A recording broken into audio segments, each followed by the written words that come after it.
Now, you wouldn't know it because you don't know what day it is, but I do. And I'm leaving a day and a half early, you guys. Why? Because last night at about 8 o'clock, my ferry got canceled. 日本の南から北上している台風13号は And lashing Tokyo with strong winds and heavy rain. It is moving northeast and is causing rivers to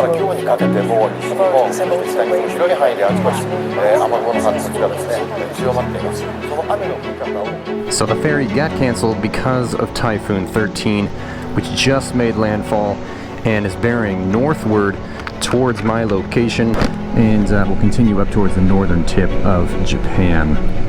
Now this ferry is about 3.5 hours away from my hometown. I drive 3.5 hours to the Pacific coast, hop on the ferry, and it takes about a day and a half to get there. Or rather, like a day, just under a day.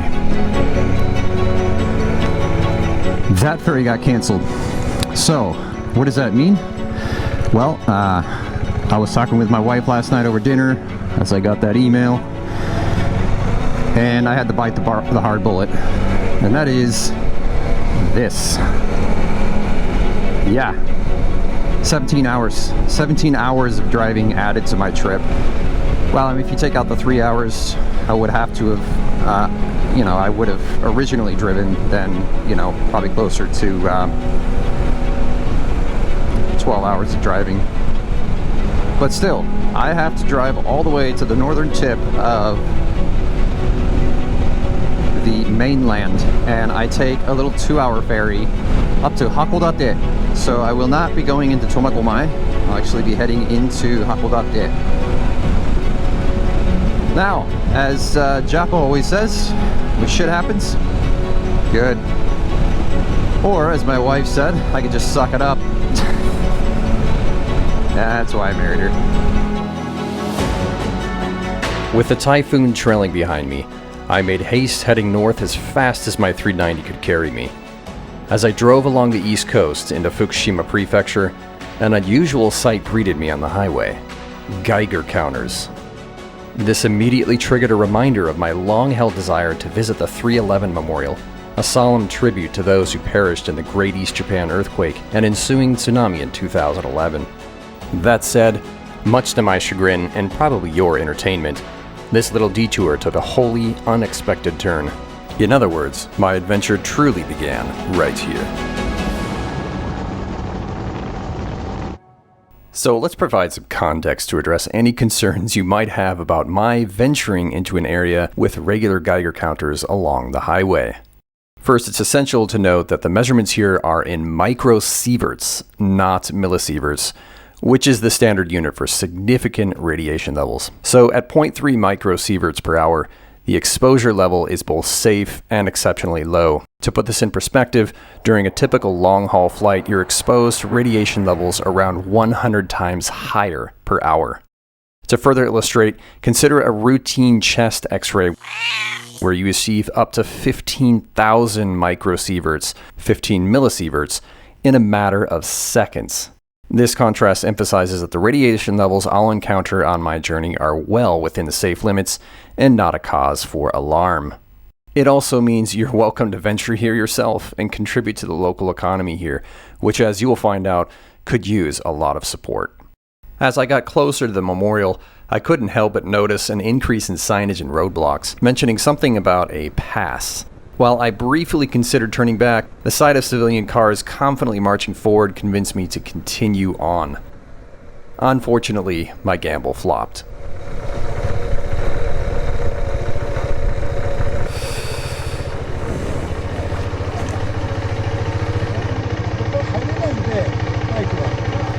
So.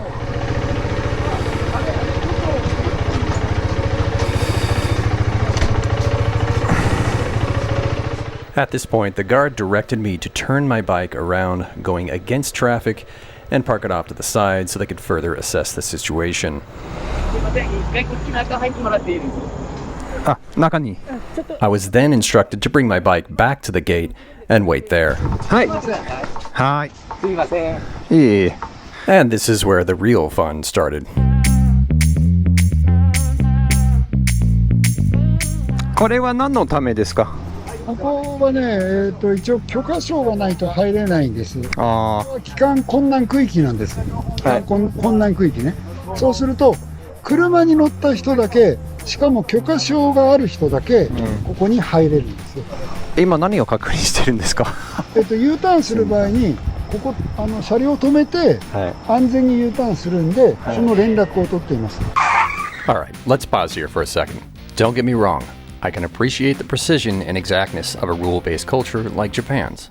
However, as is often the case, this kind of mentality can make things a lot more complicated than they need to be. 東京電力のこの人ね。あそこ止めないと危ないんで。すごいね。申し訳ないね。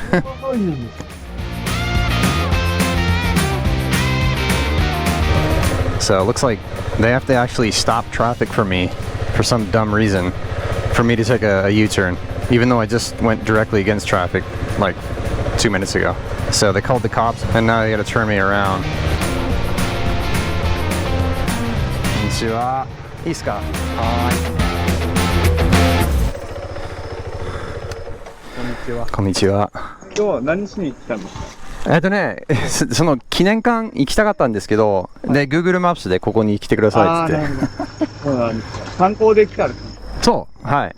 ちょっと入れない。そう、全然知らなかったんで。申し訳ないけど免許証だよ。はい、あります。この後はもう北海道。北海道ですね。何日かけて行くの？いや、もう1週間ぐらいですかね。で、今、仕事ってされてますか？はい、電話する？しないでくださいね。すごい迷惑かける。どういう人が来たのかって警察で、知っとくだけなんで、これでどっかに電話したりとか絶対ないんで大丈夫です。ありがとうございます。で、これちょっと確認終わりましたら、すぐ戻れますんで、はい、すいません。じゃあ、この後出てきますんで。はい。そうですね、鈴木さん、ちょっとスピードを抑えめでお願いします。私たち後ろからついてくるんですけど、了解です。途中まで見送りますので、若干スピードを抑えめでお願いします。The kind officers eventually let me off the hook, and I was on my way. According to the nice elderly guard, Google Maps had misdirected me to a memorial that was a town just north of here. Unfortunately, out of time, I opted instead to drive around the current town to the coast where I could launch my drone and hopefully catch some good shots. Once again, this detour would soon prove to be another unfortunate twist in my adventure. So you see the barricade here. This is new construction. Obviously, after the fact, which is usually the case with these kinds of, disasters, you just don't know. Just don't know.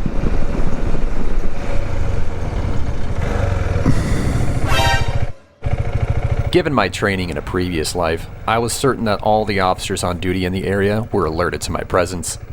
As we locked eyes, I nodded to one of them, and fortunately, we went our separate ways. Cops everywhere, man. That said, I still wasn't quite out of the weeds, and that's because of this.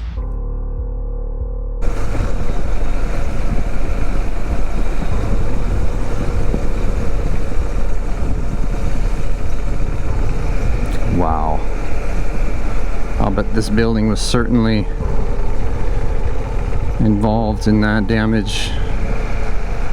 Jeez. Yeah, so this is all closed out. Unfortunately. I narrowly avoided that pothole on the way in. On the second pass, I wasn't so lucky. As a motovlogger, one of the added dangers we face is the potential for negligence while filming and writing. And that was indeed the case here, as I collided my front wheel with the gaping maw of that treacherous pothole. Well, I mean, it doesn't look like it's still holding pressure, so I think we're going to be good. And it hasn't compromised the actual, the actual rim itself. So I think we're going to be okay. I'll just have to keep my eye on it. That sucks.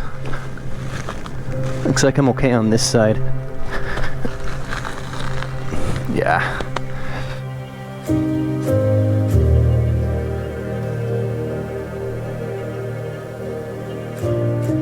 With the typhoon closing in behind me, I pressed on northward along the highway, taking a brief moment to reflect.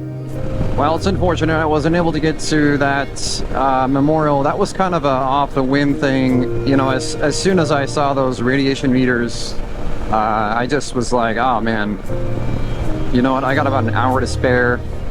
I want to see if I can get in there and, yeah, just pay my respects. Kind of see the damage. It's got a bit of a special place in my heart because when it happened in 2011, my wife and I were actually still in the States, but we had plans already to go to Japan, and then that tsunami hit, the earthquake and the tsunami hit.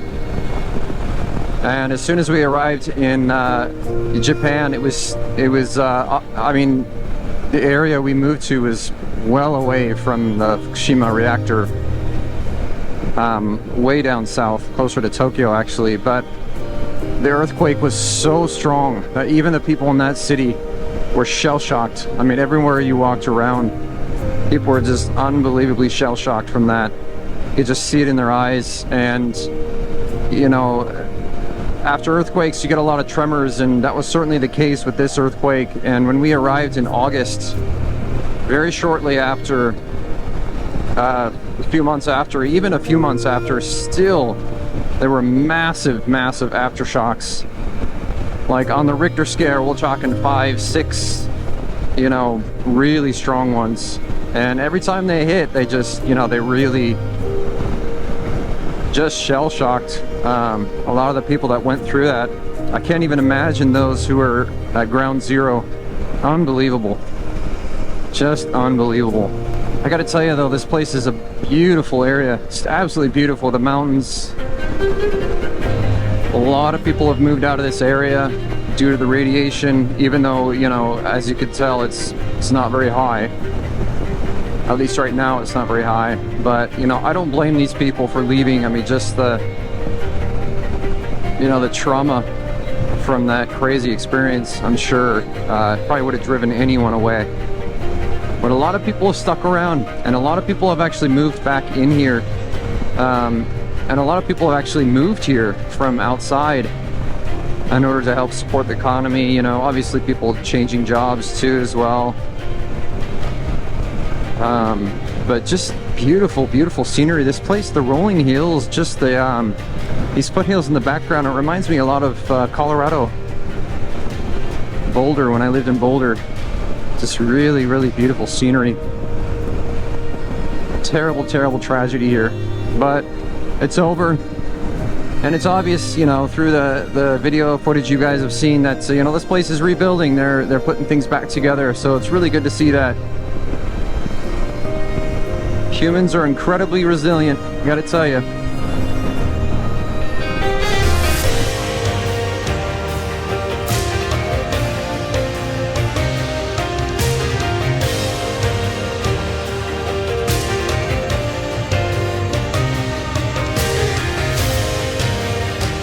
I continued heading north, hoping to leave my troubles behind, only to be faced yet again with another obstacle. Just got a tire pressure warning here on my front tire. Not too worried about it though, because the tire has been hovering around 1.8 actually all day. It was a bit low to begin with before that accident, so I think it's going to be okay. I mean, if it gets lower than 1.7, then I'll start worrying. What a horrible start to this adventure, I tell you. That canceled ferry, and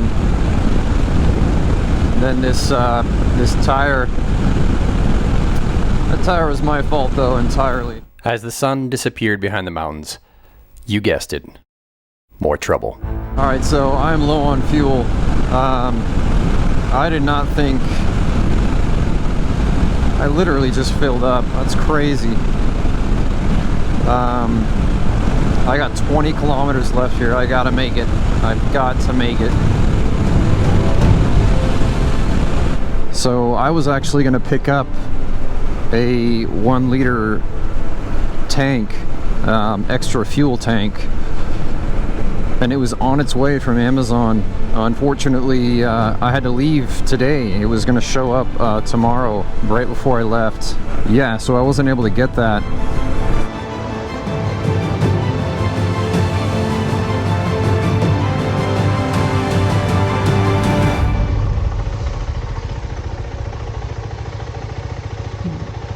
You have no idea what a close call that was. That's gas stand that I had located, 4 kilometers out, actually ended up being closed. So I had to backtrack another 4 kilometers uphill. And I was so nervous that by the time I got on the highway, I just stuck my head behind the windshield and just coasted as much as I could. But man, that was freaking scary. I made it though.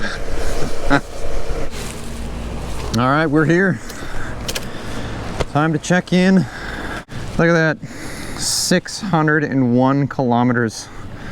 602 kilometers in a single day. Unbelievable. And I turned that on a little bit late, so it's actually probably closer to about a 620. We're done. Finished. This is going to be the longest, by far the longest day of this entire trip. After checking into the hotel, I headed out to the local convenience store to pick up dinner. And on the way back, I ran into this guy playing his guitar late at night on the street. 旅しながら。すげえ。もともとどこから来たんですか？山口県。山口？ちょっと待って、山口はここですよね。はい。で今で北海道回って降りてきてる。いや俺も北海道行きます。向かってます。向かってます。でもバイクで。バイク。これすごいよ。旅の途中。めちゃくちゃアドベンチャーですね。今何ヶ月？ヶ月だよね。4ヶ月。4ヶ月。はい。すげえ。4ヶ月目。4ヶ月目。すげえ。今旅の途中っていうことですか？そうです。はい。今日。Hiro certainly lives up to his name. Earlier this year, he made the bold decision to leave his high-paying job as a salaryman, parting with everything except his bicycle and his guitar. Since then, he has embarked on an incredible journey, covering 4,000 kilometers across the Japanese archipelago, living his dream as a traveling musician.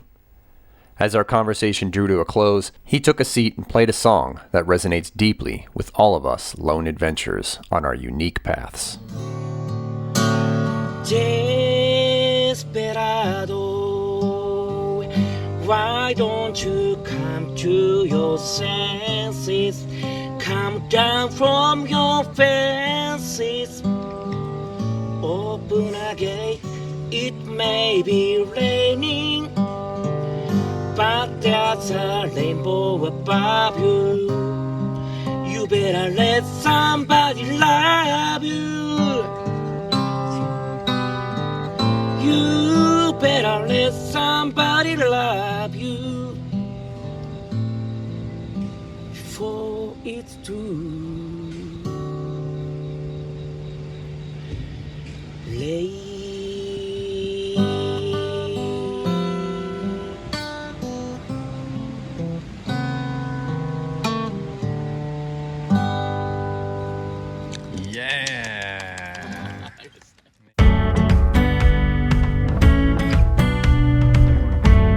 Day 2.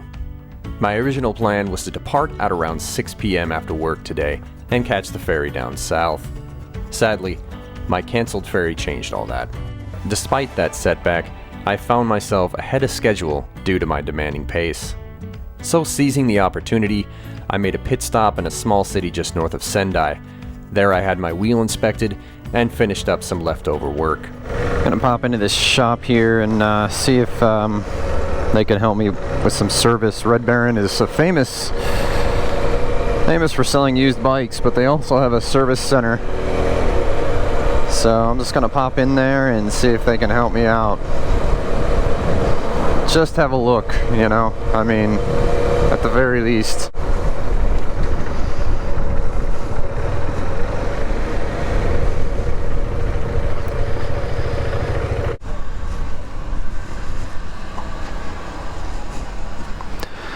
すいません、今北海道向かってますけれども、はい、昨日結構すごいでっかい道にあった穴落ちて、ホイールがすごいダメージになって、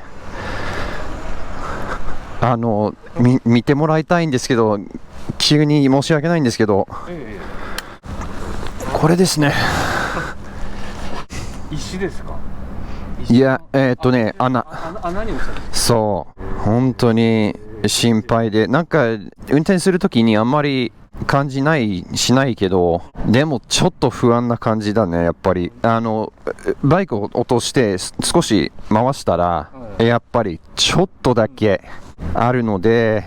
でも直すのむしろ叩くしかない。そうそうそう、ハンマーで。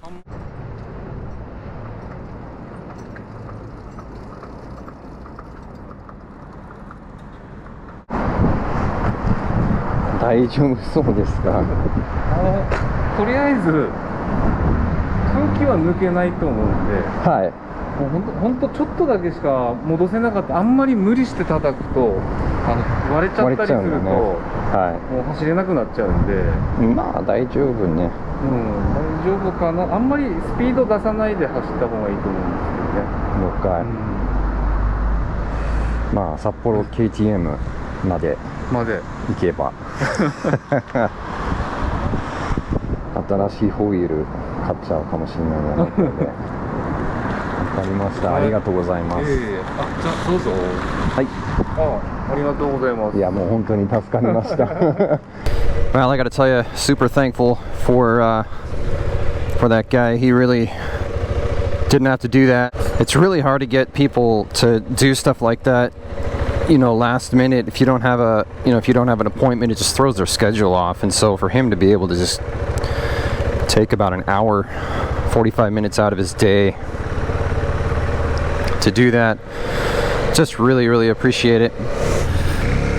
In any case, heading out to Starbucks to get my work done here for the day, and then I'm going to be heading up north into Omamachi. So finish up with work, heading up north to Omamachi, where tomorrow I'll be boarding the ferry.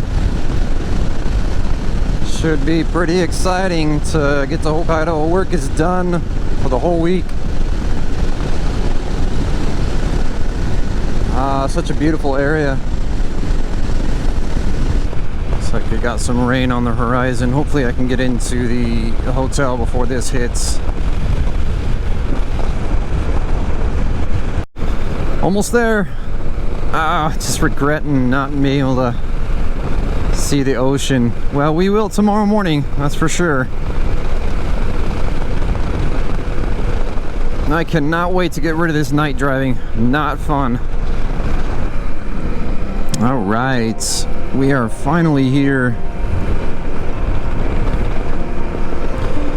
Pulling into this little onsen, this hot springs off this little lake here, it looks like. Exhausted after another long day of writing, I hastily checked into the hotel, where I was greeted with a hearty meal and a quaint, cozy Japanese-style room. It was only a matter of seconds before I found myself fast asleep, dreaming about the adventures awaiting me tomorrow. I am looking forward to that. Good morning, everyone. It is early, 5 o'clock in the morning early. You have to arrive at the ferry 80 minutes ahead of schedule, or you're screwed. They won't let you on. So it must be a popular ferry, huh? I don't know. We'll see. We'll get there and see how many people are lined up.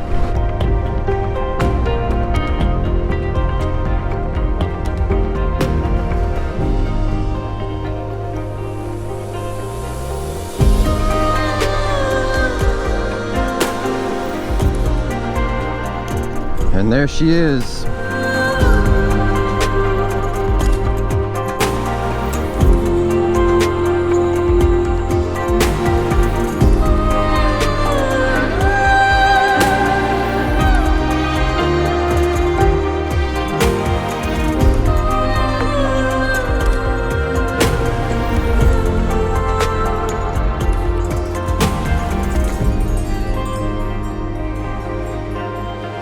As we got the call for boarding, a sense of relief swept over me that I somehow made it this far despite all the mayhem.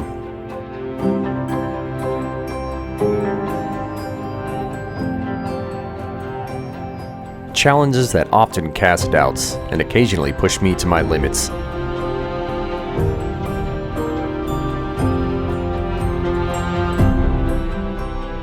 Yet that's the essence of adventure, is it not? It's about venturing into the abyss, into the unknown, and emerging victorious.